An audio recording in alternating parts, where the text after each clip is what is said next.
महाकाल। वीर बजरंग बली हनुमान जी अथाह बल के अधिपति हैं। हम सब ने सुंदरकांड में उनके शौर्य को पढ़ा है। सुंदरकांड में उनके शौर्य और बल को जाना है। किष्किंधा कांड की समाप्ति से पहले चौपाई आती है, राम काज लगी तब अवतारा, सुनत ही भयउ पर्वताकारा। अर्थात ये सुनते ही कि आपका अवतार श्री राम कार्य के लिए हुआ है, हनुमान जी पर्वत के आकार के हो गए। कनक वरन तन तेज बिराजा, मानहु अपर गिरिन कर राजा। सिंहनाद करि बारहि बारा, लीलहि नागहु जलन दिखारा। अर्थात उनका सोने का सा रंग है, शरीर पर तेज सुशोभित है, मानो दूसरा पर्वतों का राजा सुमेरु हो। हनुमान जी ने बार बार सिंहनाद करके कहा, मैं इस खारे समुद्र को खेल में ही लांघ सकता हूं। परंतु यहाँ छोटा सा ही वर्णन है। हम चलते हैं कृत्तिवास रामायण में, सुंदरकांड पेज नंबर 264। यहाँ हमें हनुमान जी के उस समय के स्वरूप का वर्णन अधिक मिलता है। सागर लांघने के लिए हनुमान जी महेंद्र पर्वत पर चढ़े। सागर पार करने के लिए सर्वगुणों के पात्र वायुनंदन हनुमान जी ने लीला करके अपने रूप का विस्तार किया। वो असाध्य 10 योजन के आकार के हो गए। उनका बल 2 गुना बढ़ गया था। उनका दर्शन करने पर ऐसा लगता था मानो पर्वत पर अन्य कोई विशाल पर्वत उत्पन्न हो गया है। उनके दोनों नेत्र अग्निपुंज के समान प्रकाशित हो रहे थे। उनकी नासिका के स्वर कराल वज्र के समान थे। रोम गुच्छे वाली दिव्य पूंछ सिर पर हिल रही थी।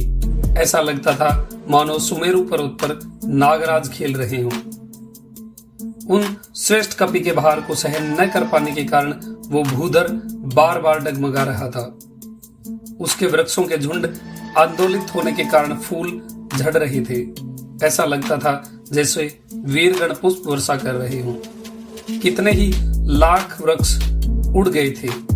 उनको छोड़कर अनेकों पक्षी उड़कर आकाश में चले गए। उसके कितने शिखर टूटकर पृथ्वी पर जा गिरे, जिससे दुष्ट जीव जंतु दबकर मर गए।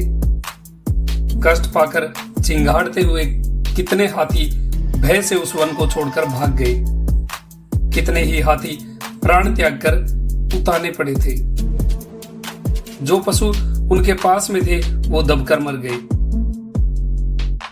एक महान आश्चर्य सा लग रहा था, जैसे शेर को देखकर वन्य पशुओं का दल तितर बितर हो गया हो, अथवा जगत के प्राण पवन हैं, उनके पुत्र के अंग के भार को सहन न कर पाने से पर्वत तड़तड़ करके टूटकर ढहे जा रहा हो।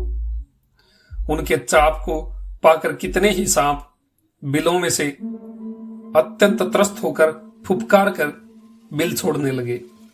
तभी सचेष्ट कर्णधीर वीरवर हनुमान जी ने हुमक कर दर्प के साथ श्री रघुवीर जी का जय घोष किया।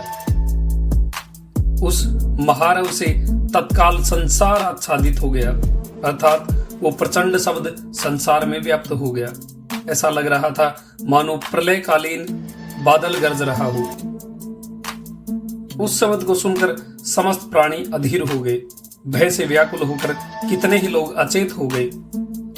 उस घोर शब्द को सुनकर कपिगण जय जयकार करने लगे। दोनों शब्द मिलकर दिग्दिगंतरों में गूंजने लगे। उस महान वीर मारुति की वेगशील गति को देखकर लगता था मानो साक्षात मरुत शरीर धारण करके गतिमान हो गए हों। उस वेग को लक्ष वृक्ष सहन न कर सके। वो वेग से प्रभावित होकर हनुमान जी के पीछे आकाश में उड़ने लगे। उस समय ऐसा लग रहा था जैसे किसी के परदेश जाते समय उसके परिवारी बंधुजन दुखित मन से उनके पीछे लग जाते हैं।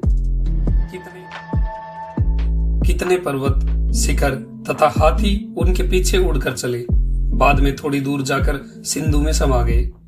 तब बिना किसी लक्ष्य के मारुति नंदन अंतरिक्ष में उठ गए।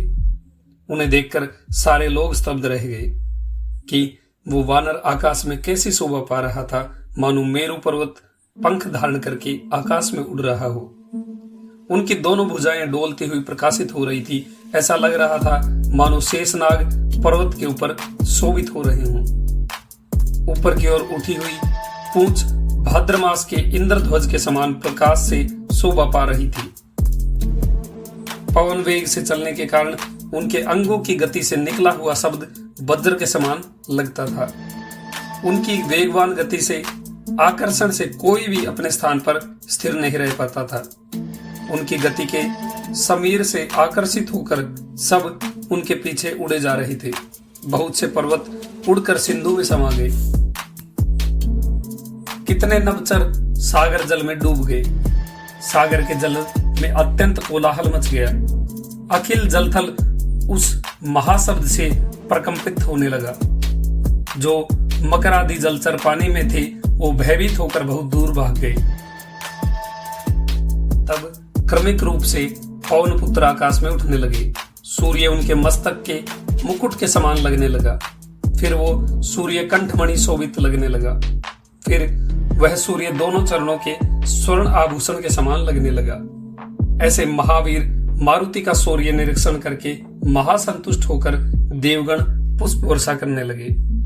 तब इस प्रकार से वो हनुमान जी आकाश में चल दिए। वो प्रेम सहित श्री रघुनाथ जी का चिंतन करते हुए चले जा रहे थे। जानकारी अच्छी लगी हो तो वीडियो को लाइक करें, शेयर करें और हमारे चैनल को सब्सक्राइब करना ना भूलें। आपका दिन शुभ हो, मंगलमय हो। जय श्री महाकाल।